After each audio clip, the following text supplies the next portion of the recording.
Hi, welcome back to Sudeep's English council. കഴിഞ്ഞ ക്ലാസ്സിൽ നമ്മൾ വളരെ ഡീറ്റെയിൽഡ് ആയിട്ട് ആർട്ടിക്കിൾസിനെ പറ്റി പഠിച്ചിരുന്നു അല്ലേ? ആ ക്ലാസ് എല്ലാവരും കണ്ടു, അത് മനസ്സിലായി എന്ന് ഞാൻ വിശ്വസിക്കുന്നു. അന്ന് നമ്മൾ വളരെ ഡീറ്റെയിൽഡ് ആയിട്ട് പഠിച്ചത് എ ആൻഡ് എന്ന് പറഞ്ഞ രണ്ട് ആർട്ടിക്കിൾസിനെ പറ്റിയായിരുന്നു. അത് രണ്ടും ഇൻഡെഫിനിറ്റ് ആർട്ടിക്കിളുകളായിരുന്നു. ഇൻഡെഫിനിറ്റ് എന്ന് പറയുമ്പം നമുക്ക് വളരെ വ്യക്തമായിട്ട് ഉദ്ദേശിക്കുന്ന കാര്യങ്ങളല്ല, പൊതുവെ കോമൺ ആയിട്ട് എല്ലാ കാര്യങ്ങളെയും വിളിക്കാൻ പറ്റുന്ന ആർട്ടിക്കിൾസ് ആയിരുന്നു എ ആൻഡ് എൻ എന്ന് പറയുന്നത്. പക്ഷെ ഇന്ന് നമ്മൾ പഠിക്കാൻ പോകുന്നത് ഇത് ഡെഫിനിറ്റ് ആർട്ടിക്കിളാണ്. ഡെഫിനിറ്റ് എന്ന് പറയുമ്പം നമുക്ക് വ്യക്തമായിട്ടൊരു ധാരണയുള്ള കാര്യങ്ങൾ വിളിക്കാൻ വേണ്ടി, അല്ലെങ്കിൽ വ്യക്തമായിട്ട് ധാരണയുള്ള വാക്കുകളുടെ മുമ്പിൽ ഉപയോഗിക്കുന്ന ആർട്ടിക്കിളാണ് ദ. ഓക്കെ, അപ്പം ദ ഉപയോഗിക്കേണ്ട സാഹചര്യങ്ങളാണ് നമ്മൾ പഠിക്കേണ്ടത്.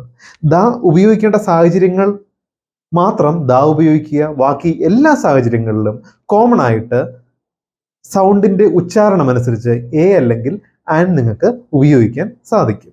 ഓക്കെ, അപ്പം ആദ്യമായിട്ട് നമുക്ക് ഫസ്റ്റ് സിറ്റുവേഷൻ ആണ് നോക്കുന്നത് ദ ഉപയോഗിക്കേണ്ടത്.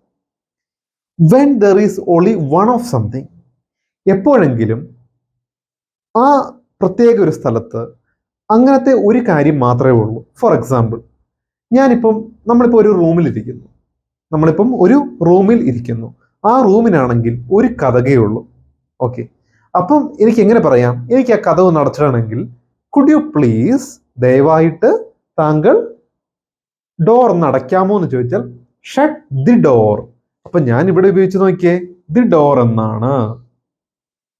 അപ്പം could you please shut the door എന്തുകൊണ്ടാണെന്ന് ചോദിച്ചാൽ നമ്മൾ ഇരിക്കുന്ന മുറിയിൽ ഒരു ഡോറേ ഉള്ളൂ. അപ്പം ആ ഡോർ ഏതാണെന്ന് വ്യക്തമാണ്. അതേസമയത്ത് ഒരു വീട്ടിലെ ഏതെങ്കിലും ഒരു ഡോറാണ് നിങ്ങൾക്ക് ക്ലോസ് ചെയ്യേണ്ടതെങ്കിൽ ദി ഡോർ എന്ന് നമുക്ക് പറയാൻ പറ്റില്ല. ഇത് പറയുന്ന ആൾക്കും ഞാൻ ഈ കാര്യം പറയുമ്പം ഇത് കേൾക്കുന്ന ആ ആൾക്കും ഇത് ഏത് ഡോറാണെന്ന് ഒരു ബോധമുള്ള കാര്യമായിരിക്കണം. അപ്പം ഒരു കാര്യം മാത്രം, when there is only one of something, എൻ്റെ റൂമിൽ ഒരു കതകേ ഉള്ളൂ. അപ്പം അതുകൊണ്ട് ഒരു കാര്യം മാത്രമേ ഉള്ളൂ ഇവിടെ, അതുകൊണ്ട് എനിക്കിവിടെ ദാ ഉപയോഗിക്കാം.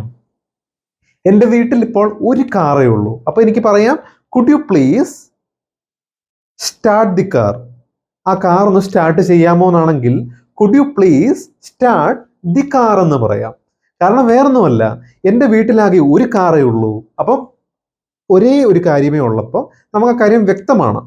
അപ്പം ദി കാർ എന്ന് പറയാം.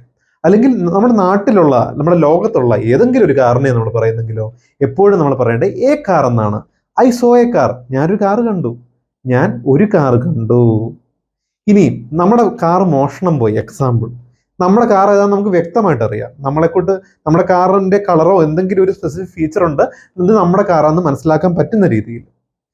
അപ്പോൾ ആ കാർ നമ്മൾ അന്വേഷിച്ചുകൊണ്ട് നടക്കുന്നു, ആരെടുത്തോണ്ട് പോയി എന്നുള്ള, അല്ലെങ്കിൽ ആര് കട്ടുകൊണ്ട് പോയി എന്നുള്ള രീതിയിൽ പെട്ടെന്ന് റോഡിൽ ഞാൻ കണ്ടു. അപ്പൊ എനിക്ക് പറയാം ഐ സോ ദി കാർ, ഞാൻ ആ കാർ കണ്ടു. അപ്പം ഏത് കാറാണ്? The car. കാരണം ആ കാർ ഏതാണെന്ന് എനിക്ക് വ്യക്തമായിട്ട് അറിയാം. ഞാനിത് പറയുമ്പം അത് കേൾക്കുന്ന ആൾക്കും അറിയാം, കാരണം ഇത് എൻ്റെ സ്വന്തം കാറാണ്. അതുകൊണ്ട് പക്ഷെ ഏതെങ്കിലും ഒരു കാറിനെ പറയുവാണെങ്കിൽ എ കാർ എന്നേ ഉപയോഗിക്കാൻ പാടുള്ളൂ. ഓക്കെ, അപ്പം വെൻ വി ആർ സ്പെസിഫിക്, ഒരു കാര്യം മാത്രമേ ഉള്ളപ്പോൾ നമുക്ക് ദ ഉപയോഗിക്കാം. അപ്പൊ സിറ്റുവേഷൻ 1 നിങ്ങൾക്ക് ക്ലിയർ ആയില്ലേ? ഇനി നമുക്ക് രണ്ടാമത്തെ കാര്യം നോക്കാം. To refer to something which has already been mentioned എന്ന് പറഞ്ഞാൽ, ടു റിഫർ ടു സംതിങ്, നമ്മൾ എന്തെങ്കിലും ഒരു കാര്യത്തിനെ പറയാൻ വേണ്ടി ഉദ്ദേശിക്കുന്നു. വിച്ച് ഹാസ് ഓൾറെഡി, അത് നേരത്തെ തന്നെ മെൻഷൻ ചെയ്യപ്പെട്ടുള്ളതായിട്ടുള്ള ഏതെങ്കിലും ഒരു കാര്യമായിരിക്കണം. എക്സാമ്പിൾ, നമ്മളൊരു കാര്യം പറയുമ്പോൾ he was talking to a man, അവൻ ഒരാളോട് സംസാരിച്ചുകൊണ്ടിരിക്കുമായിരുന്നു. അപ്പം ഇവിടെ നമ്മൾ എ മാൻ എന്നാണ് പറഞ്ഞത്. കാരണം എന്താണ്? ഞാൻ ആദ്യം ഇൻട്രൊഡ്യൂസ് ചെയ്യുന്നുള്ളൂ. അവൻ ഒരാളോട് സംസാരിച്ചുകൊണ്ടിരിക്കുന്നത്. അപ്പൊ എ മാൻ. ഓക്കെ, ഒരു പുരുഷൻ. അപ്പം അവൻ ഒരു പുരുഷനോട് സംസാരിച്ചുകൊണ്ടിരിക്കുകയായിരുന്നു. മലയാളത്തിൽ എ ആണെങ്കിലും എൻ ആണെങ്കിലും ദ ആണെങ്കിലും ഒരു എന്ന് പറഞ്ഞ ഒറ്റൊരർത്ഥമേ ഉള്ളൂ. ഇംഗ്ലീഷിലാണ് ഇത് മാറുന്നത്. അതുകൊണ്ട് തന്നെ ഇവിടെ നമ്മൾ എ മാൻ എന്നാണ്, ഇവിടെ നമ്മൾ ദി മാൻ എന്നാണ് ഉപയോഗിച്ചത്, ദ മാൻ. കാരണം ഇവിടെ ഞാൻ ആദ്യം he was talking to a man എന്ന് പറഞ്ഞപ്പം അവൻ ഒരു പുരുഷനോട് സംസാരിച്ചുകൊണ്ടിരിക്കുമായിരുന്നു. അപ്പൊ നമുക്കിവിടെ ഒരു പുരുഷൻ എന്നുള്ളത് ഇവിടെ വന്നു. രണ്ടാമത് പിന്നെ ഓൾറെഡി നമ്മൾ പറഞ്ഞ ഈ കാര്യത്തിനെ പറ്റി എടുത്ത് രണ്ടാമത് പറയുകയാണ്, ദ മാൻ വാസ് ലാഫിങ്. ആ പുരുഷൻ ചിരിച്ചുകൊണ്ടിരിക്കുകയായിരുന്നു.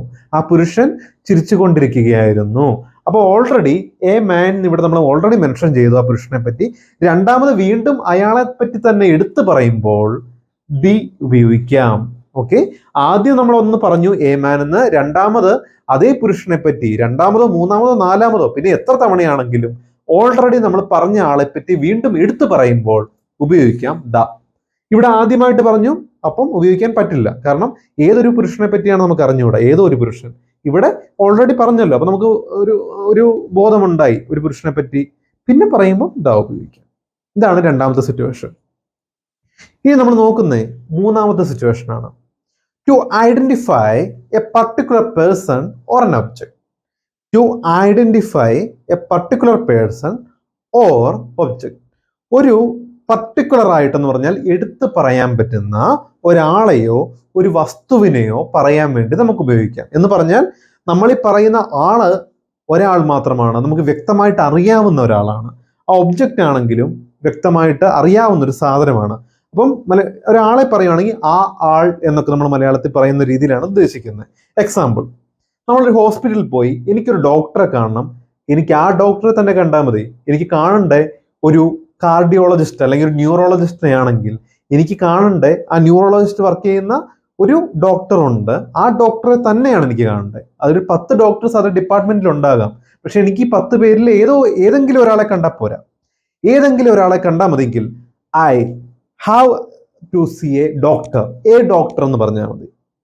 പക്ഷെ അതല്ല, ഞാൻ ഉദ്ദേശിക്കുന്ന ഒരു ഡോക്ടർ ഉണ്ട്, എനിക്ക് ആ ഡോക്ടറെ തന്നെ കാണണം എന്നാണെങ്കിൽ എപ്പോഴും ഉപയോഗിക്കുക ദി ഡോക്ടർ.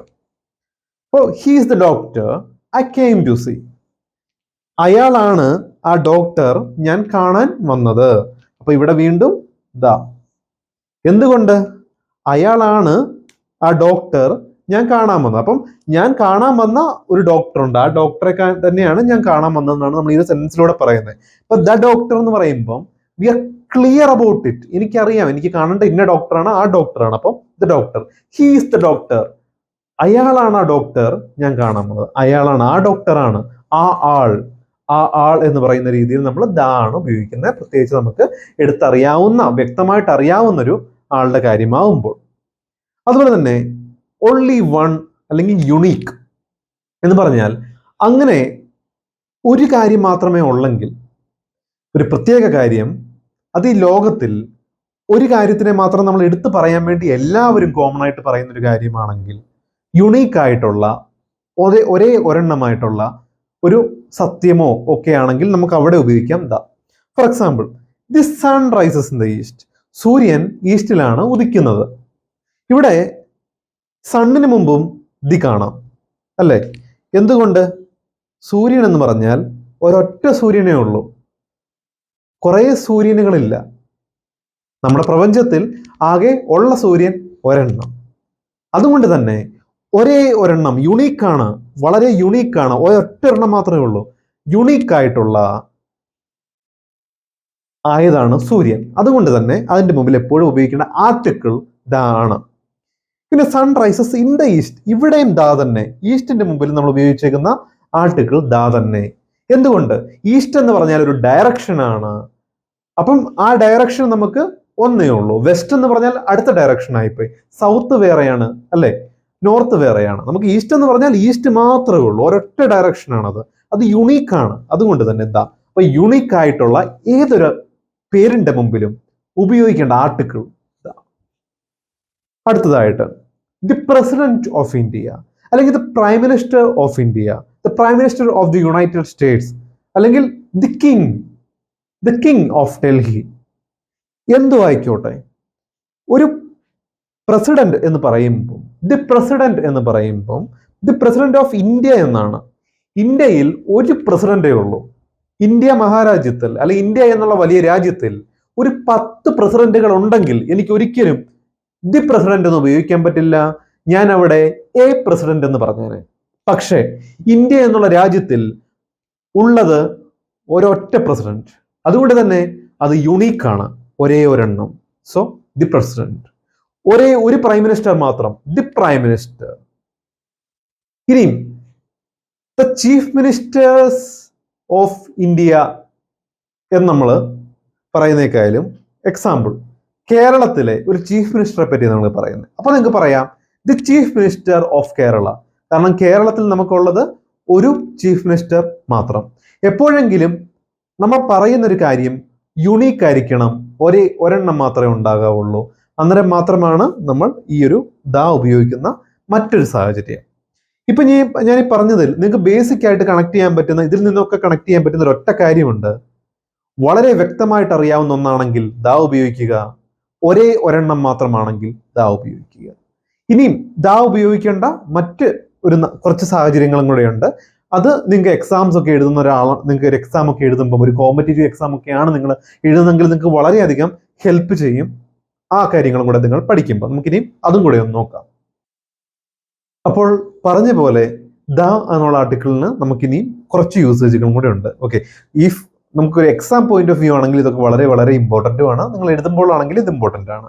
ആദ്യമായിട്ട് നമുക്ക് ഒരുപാട് പെട്ടെന്ന് തന്നെ ഞാൻ പറയാം. ഫിഫ്ത്ത് സിറ്റുവേഷൻ, ഡിക്കേഡുകൾ പറയാം. ഡിക്കേഡ് എന്ന് പറഞ്ഞാൽ 10 വർഷമാണ്. നമുക്ക് ഒരു 10 വർഷക്കാലത്തിനാണ് നമ്മൾ ഡിക്കേഡുകൾ എന്ന് പറയുന്നത്. അപ്പൊ നമുക്ക് നോർമലി ഇപ്പം അവൻ 70-ലുള്ളതാണ്, ഞാൻ 70-ലുള്ളത്, അല്ലെങ്കിൽ ഞാൻ 90-ലുള്ളതാണ്, എൻ്റെ അമ്മ 70-ലുള്ളതാണ്. ഒരു കാലഘട്ടമാണ്, ഒരു 10 വർഷത്തെ ഒരു കാലഘട്ടമൊക്കെ നമ്മൾ പറയുമ്പോൾ അങ്ങനെയൊക്കെ ഉപയോഗിക്കുമ്പോൾ നമ്മൾ ഡിക്കേഡൊക്കെ പറയാം, നമുക്ക് ഉപയോഗിക്കാം. He was born in the 70s. അവൻ ജനിച്ചത് 70-കളിലാണ്. അവൻ ജനിച്ചത് 70-കളിൽ, 1970-കളിൽ. അപ്പം 70 തൊട്ട് 79 വരെ ഒരു 10 വർഷ കാലമാണ് നമ്മൾ ഉദ്ദേശിക്കുന്നത്.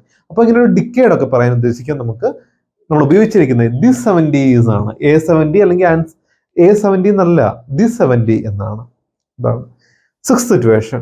The name of countries, republics or States എന്ന് പറഞ്ഞാൽ ദ നെയിം ഓഫ് കൺട്രീസ്, രാജ്യങ്ങളുടെ പേര്, ആ പേരുകളിൽ റിപ്പബ്ലിക് എന്നുള്ള വാക്കോ സ്റ്റേറ്റ് എന്നുള്ള വാക്കോ ഉണ്ടെങ്കിൽ ഉറപ്പായിട്ടും നമ്മൾ ദാ വേണം ഉപയോഗിക്കാൻ. Okay, for example the United States എന്നാണ് നമ്മൾ പറയുന്നത്. കാരണം ദ യുണൈറ്റഡ് സ്റ്റേറ്റ്സ് എന്നുള്ള ഈ ഒരു രാജ്യത്തിന്റെ പേരിൽ സ്റ്റേറ്റ്സ് എന്നുള്ളൊരു വാക്കുണ്ട്. ആ വാക്കുള്ളതും കണ്ടാണ് നമ്മൾ ദ യുണൈറ്റഡ് സ്റ്റേറ്റ്സ് എന്ന് പറയുന്നത്. കാരണം സ്റ്റേറ്റ്സ് വന്നാൽ ദാ ഉപയോഗിക്കണം, റിപ്പബ്ലിക് വന്നാലും ദാ ഉപയോഗിക്കണം. The republic of Ireland, the republic of Ireland എന്ന് പറയുന്നു. എന്തുകൊണ്ട്? ആ പേരിൽ റിപ്പബ്ലിക് എന്നുള്ളൊരു വാക്ക് ഉള്ളത് കൊണ്ട്. ഓക്കെ, സോ സ്റ്റേറ്റ്സ് എന്നുള്ളൊരു വാക്കുണ്ടെങ്കിൽ നമ്മൾ ഉപയോഗിക്കുക. റിപ്പബ്ലിക് എന്നുള്ള വാക്ക് വന്നാലും ഒരു രാജ്യത്തിന്റെ പേര് പറയുമ്പോൾ ദാ വേണം ഉപയോഗിക്കാൻ. ആ രാജ്യത്തിന്റെ പേര് പറയുന്നതിന് മുമ്പായിട്ട് ഉപയോഗിക്കണം. ഓക്കെ, സെവൻത് സിറ്റുവേഷൻ, കൺട്രീസ് വിത്ത് പ്ലൂറൽ നെയിംസ്. പ്ലൂറൽ നെയിം എന്ന് പറഞ്ഞു കഴിഞ്ഞാൽ നമുക്കിപ്പം ബഹുവചനമായ പേരുകളുള്ള രാജ്യങ്ങളുടെ പേരാണെങ്കിൽ, എന്ന് പറഞ്ഞാൽ അവസാനം എസ് ഒക്കെ കാണും. ആ രാജ്യങ്ങളുടെ പേരിൽ പ്ലൂറലാണ്, സിംഗുലർ അല്ല. അപ്പം അങ്ങനെയുള്ള രാജ്യങ്ങളുടെ പേരിന്റെ മുമ്പിലും ദാ ഉപയോഗിക്കണം. Example the Netherlands. കാരണം കണ്ടോ, ഇതൊരു പ്ലൂറൽ ടൈമാണ്, ദി നെതർലാൻഡ്സ്. അതുകൊണ്ട് തന്നെ ദാ ഉപയോഗിക്കണം. ദി മാൽദീവ്സ്, മാൽദീവ്സ് എസ് ഉണ്ട്, പ്ലൂറലാണ്. അതുകൊണ്ട് തന്നെ നമ്മളിവിടെ ദാ ആണ് ഉപയോഗിച്ചിരിക്കുന്നത്. ഓക്കെ, അപ്പൊ ഇങ്ങനെയുള്ളപ്പോഴും ദാ ഉപയോഗിക്കണം. പിന്നെ names of the news paper, അതാണ് 8th. Names of the news paper, news പേപ്പറിന്റെ പേരുകളുടെ മുമ്പിലായിട്ട്. ഹിന്ദു ന്യൂസ് പേപ്പറിന്റെ പേരാണ്, ദാ ആണ് ആർട്ടിക്കിളായിട്ട് വന്നിട്ടുള്ളത്. ഇന്ത്യൻ എക്സ്പ്രസ് ന്യൂസ് പേപ്പറിന്റെ പേരാണ്, സോ മുമ്പിൽ ഉപയോഗിക്കണം ദാ. മലയാള മനോരമ ദാ, ദ മാതൃഭൂമി, അങ്ങനെ എല്ലാ ന്യൂസ് പേപ്പറിന്റെ പേരിലും ദാ ഉപയോഗിക്കുക. 9th, ഫേമസ് ആയിട്ടുള്ള, വളരെ പ്രശസ്തമായിട്ടുള്ള ബിൽഡിങ്ങുകളോ മ്യൂസിയമോ മോണമെന്റ്സോ പെയിന്റിങ്ങുകളോ വളരെ ഫേമസ് ആയിട്ടുള്ള പേരുകളുടെ മുമ്പിലായിട്ട് നമുക്ക് ഉപയോഗിക്കാം. ഓക്കെ, താജ്മഹൽ വളരെ ഫേമസ് ആയിട്ടുള്ള ഒരു ബിൽഡിംഗ് ആണ്. ഒരു വളരെ ഫേമസ് ആയിട്ടൊരു മോണമെന്റ് മ്യൂസിയം, നമുക്ക് ഒരു ഹിസ്റ്റോറിക്കൽ ഇത് പറയുന്ന 7 വണ്ടേഴ്സ് ഓഫ് ദി വേൾഡിൽ പെടുന്ന ഒരു മഹത്വമായ ഒരു പഴയ കാര്യമായതുകൊണ്ട് എല്ലാവർക്കും അറിയാവുന്ന ഫേമസ് ആയിട്ടതായത് ദ താജ്മഹൽ എന്നാണ് പറയേണ്ടത്. The Taj Mahal. The red fort ഒരു പെയിന്റിങ്, ദ മോണാലിസ ഒരു പെയിന്റിംഗ് ആണ്. അപ്പം ദ മോണാലിസ എന്ന് വേണം പറയാൻ, ഇപ്പൊ എക്സാമ്പിൾ നിങ്ങൾ അങ്ങനെ പറയുവാണെങ്കിൽ. And the 10th situation, before names of, പേരുകളുടെ മുമ്പിലാണ്. എന്തിൻ്റെയൊക്കെ പേരുകളുടെ മുമ്പിലാണ്? ഓഷ്യൻസിന്റെ പേരുകളുടെ മുമ്പിൽ ദാ ഉപയോഗിക്കണം. സീയുടെ പേരിന്റെ മുമ്പിൽ ദാ ഉപയോഗിക്കണം. റിവറിന്റെ പേരിന്റെ മുമ്പിൽ ദാ ഉപയോഗിക്കണം. ഡിസർട്ട് മരുഭൂമിയുടെ പേരിന്റെ മുമ്പിൽ ദാ ഉപയോഗിക്കണം. Group of islands, the Lakshadweep, അപ്പോൾ അങ്ങനെ ലക്ഷദ്വീപ് അങ്ങനെ ഒരു ഐലൻഡുകളുടെ പേരുകളുടെ മുമ്പിൽ ഒരു ഗ്രൂപ്പ് ഓഫ് ഐലൻഡ്സ് ഉള്ള അതിന്റെ ഗ്രൂപ്പിന്റെ പേരിന്റെ മുമ്പിൽ ദാ ഉപയോഗിക്കണം. ലാർജ് മൗണ്ടൻ റേഞ്ചസ്, വലിയ പർവ്വത നിരകൾ, വലുത്. ഇപ്പൊ ലാർജ് ആയിട്ടുള്ള മൗണ്ടൻ റേഞ്ചസിനാണെങ്കിൽ ഒരു സിംഗിൾ മൗണ്ടന്റെ മുമ്പിലല്ല നിങ്ങൾ അത് ഉപയോഗിക്കേണ്ട, കുറെ മൗണ്ടൻ റേഞ്ചുകളാണ് നമ്മൾ പറയുമല്ലോ, ദ ഹിമാലയാസ് എന്ന് പറഞ്ഞ പോലെ. പിന്നെ ഹോളി ബുക്സ്, നമ്മൾ ഹോളി ബുക്സ് എന്ന് പറഞ്ഞാൽ ഡിവോഷന്റെ പേരിലോ പ്രാർത്ഥിക്കുന്ന അടിസ്ഥാനമാക്കിയിട്ടുള്ള നമ്മുടെ അങ്ങനത്തെ ഹോളി ബുക്സിന്റെ ഒക്കെ മുമ്പിൽ നമ്മൾ ഇതാണ് ഉപയോഗിക്കേണ്ടത്. ഓക്കെ, കടന്നു നോക്കിക്കോളൂ. ദ പസഫിക് ഓഷ്യൻ, ഒരു ഓഷ്യന്റെ പേരാണ് ദ പസഫിക് ഓഷ്യൻ എന്നാണ് നമ്മൾ പറയുന്നത്. ദ അറേബ്യൻ സീ, ഒരു സീയുടെ പേരാണ്. ദി ഗംഗ, ദ റിവറിന്റെ പേരാണ്, ഇതാണ് ഉപയോഗിച്ചിരിക്കുന്നത്. ദി താർ ഡിസേർട്ട്, ഒരു ഡിസേർട്ടിന്റെ പേരാണ്, ഇതാണ് ഉപയോഗിച്ചിരിക്കുന്നത്. ദി ഹിമാലയാസ്, ഒരു മൗണ്ടൻ റേഞ്ച് ആണ്, വലിയ പർവ്വതശിരകളുടെ പേരാണ്, ഒരു പർവ്വതത്തിന്റെ പേരല്ല. ആൻഡ് ദി രാമായണ, ഒരു ഹോളി ബുക്കാണ്, അല്ലെങ്കിൽ the Bible, the Quran, the Mahabharatam, എന്ത് വായിക്കോട്ടെ. അങ്ങനെ ഹോളി ബുക്സിന്റെ ഒക്കെ പേരിൽ ദാ ഉപയോഗിക്കാം. ബിഫോർ ഓർഡിനൽസ്, ഓർഡിനൽ എന്ന് പറഞ്ഞു കഴിഞ്ഞാൽ നമുക്ക് സെക്കൻഡ്, തേർഡ്, ഫോർത്ത് സ്ഥാനങ്ങൾ പറയുന്ന രണ്ടാമത്തെ നില, സെക്കൻഡ് ഫ്ലോർ, മൂന്നാമത്തെ നില, ഇത് തേർഡ് ഫ്ലോർ, രണ്ടാമത്തെ റാങ്ക്, ദ സെക്കൻഡ് റാങ്ക്. അങ്ങനെ സെക്കൻഡ്, ഫസ്റ്റ്, തേർഡ് ഇങ്ങനെ വരുന്ന ഓർഡിനകൾ എന്നാണ് നമ്മൾ പറയുന്നത്. അങ്ങനെ വരുന്ന നമ്പറുകളുടെ മുമ്പിലും ദാ വേണം ഉപയോഗിക്കാൻ, ദ സെക്കൻഡ് ഫ്ലോർ എന്ന് പറയുന്നത്. ഓക്കെ, അപ്പം നമ്മുടെ രണ്ടാമത്തെ കേസിൽ നമ്മൾ നോക്കുന്ന ഡിക്കേഡുകൾ പറയുമ്പോൾ രാജ്യങ്ങളുടെ പേരുകളിൽ റിപ്പബ്ലിക് അല്ലെങ്കിൽ സ്റ്റേറ്റുകൾ ഉൾപ്പെടുത്തിയിട്ടുണ്ടെങ്കിൽ, പ്ലൂറൽ നാമങ്ങളുള്ള രാജ്യങ്ങളുടെ പേര് വരുമ്പോൾ, പത്രങ്ങളുടെ പേര് പറയുമ്പോൾ, ഫേമസ് ആയിട്ടുള്ള ബിൽഡിങ്ങുകളോ മ്യൂസിയമോ മോണമെന്റ്സോ പെയിന്റിങ്ങുകളോ അങ്ങനെ വളരെ ഫേമസ് ആയിട്ടുള്ള ലോകത്ത് എല്ലാവർക്കും പൊതുവായിട്ട് അറിയാവുന്ന പേരുകൾ പറയുമ്പോൾ അതിന്റെ മുമ്പിൽ ഇതാണ് ആർട്ടിക്കിളായിട്ട് ഉപയോഗിക്കേണ്ടത്. ആൻഡ് പിന്നെ നമുക്ക് ഈ പറഞ്ഞ പോലെ ഓഷ്യൻ, റിവർ, ഡിസേർട്ട് ഇങ്ങനെ ഒരുപാട് ഈ ഒരു സെക്ഷൻ്റെ ഒക്കെ മുമ്പിൽ നമ്മൾ ഇതാണ് ഉപയോഗിക്കേണ്ടത്. ഓക്കെ, ഇങ്ങനെ ഒരുപാട് ഉപയോഗങ്ങളുള്ള ഒരു ആർട്ടിക്കിളാണ് ദ. അതുകൊണ്ട് നിങ്ങൾ ഈ ആർട്ടിക്കിൾസിന്റെ ഉപയോഗങ്ങൾ പഠിക്കണം.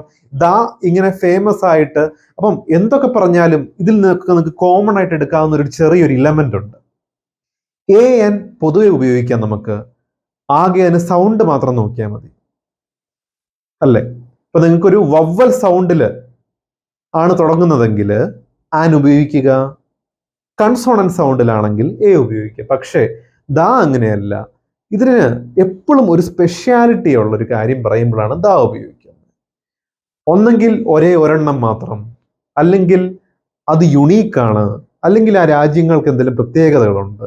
എന്തെങ്കിലും പ്രത്യേകതകളുള്ള കാര്യങ്ങൾ വരുമ്പോഴാണ് ആർട്ടിക്കിൾ നമ്മൾ എയോ ആനോ ഉപയോഗിക്കുന്നതിന് പകരം ദാ വരും, ഇങ്ങനെയുള്ള സാഹചര്യങ്ങളിൽ മാത്രം. ഇത് പഠിച്ചു കഴിഞ്ഞാൽ ബാക്കി എല്ലാ സാഹചര്യങ്ങളിലും എ എന്നും കോമൺ ആയിട്ട് വരുന്ന ആർട്ടിക്കിൾസ് ആണ്. സോ ഈ ക്ലാസ് എല്ലാവർക്കും മനസ്സിലായി എന്ന് ഞാൻ വിശ്വസിക്കുന്നു. ഇത് വളരെ ഇമ്പോർട്ടൻ്റ് ആയിട്ടുള്ള ക്ലാസ് ആണ്. ഇത്രയും കാര്യങ്ങൾ നിങ്ങൾക്ക് അറിയാമെങ്കിൽ കറക്റ്റ് ആയിട്ട് നിങ്ങൾ ഈ ക്ലാസ്സും ഇതിന്റെ തൊട്ട് മുമ്പിലുള്ള എ ആൻഡ് എന്നിന്റെ ക്ലാസ്സും നിങ്ങൾ കാണണം. കണ്ടിട്ടില്ലെങ്കിൽ ഈ രണ്ട് ക്ലാസ്സുകളും ഒരുപോലെ ഓർഡർ ആയിട്ട് കണ്ടതിന് ശേഷം ആണ് നിങ്ങൾ ആർട്ടിക്കിൾസ് തറവായിട്ട് കൂടുതൽ വർക്ക്ഷീറ്റ്സും കാര്യങ്ങളും ഒക്കെ ചെയ്ത് തറവാക്കി വെക്കണം. Then you will not have any doubts അല്ലെങ്കിൽ എന്തെങ്കിലും മിസ്റ്റേക്സ് ഒക്കെ ഈ ഒരു ആർട്ടിക്കിൾ ടോപ്പിക്കിൽ ഉണ്ടാകാതെ ഇരിക്കും. ഓക്കെ, സോ ഈ ക്ലാസ് എല്ലാവർക്കും മനസ്സിലായി എന്ന് ഞാൻ വിശ്വസിക്കുന്നു. So C you in the next class. Till then bye bye.